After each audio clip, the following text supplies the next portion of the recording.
दिवा शहरातील आपला दवाखाना हा ठाणे महानगरपालिकेमार्फत चालवण्यात येणारा महत्त्वाचा आरोग्य सेवा उपक्रम कोणतीही पूर्वसूचना न देता बंद करण्यात आला असून या निर्णयामुळे दिव्यातील 5 लाखांहून अधिक नागरिकांच्या आरोग्य हक्कावरती गदा आली आहे। याआधीच फिरता दवाखाना बंद करून नागरिकांना आरोग्य सेवेपासून वंचित करण्यात आलं होतं। आता आपला दवाखानाही बंद करून महापालिकेने स्वतः दिलेल्या लिखित आश्वासनांचे उल्लंघन केलं आहे। आरोग्य ही घटना प्रदत्त मूलभूत हक्कांपैकी एक असून राज्यघटनेच्या कलम 21 अंतर्गत जीवनाचा व आरोग्याचा हक्क अबाधित आहे।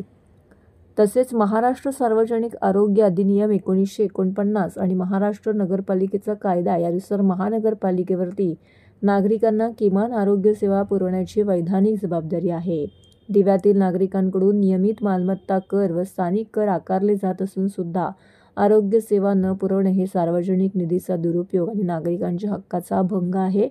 दिव्यातील स्थायी दवाखाना आपला दवाखाना अखंडितपणे सुरू ठेवणे, वाढत्या लोकसंख्येच्या दृष्टीने आपत्कालीन सुविधा तसेच अत्यावश्यक वैद्यकीय कर्मचारी उपलब्ध करून देणे ही प्रशासनाची तातडीची जबाबदारी आहे।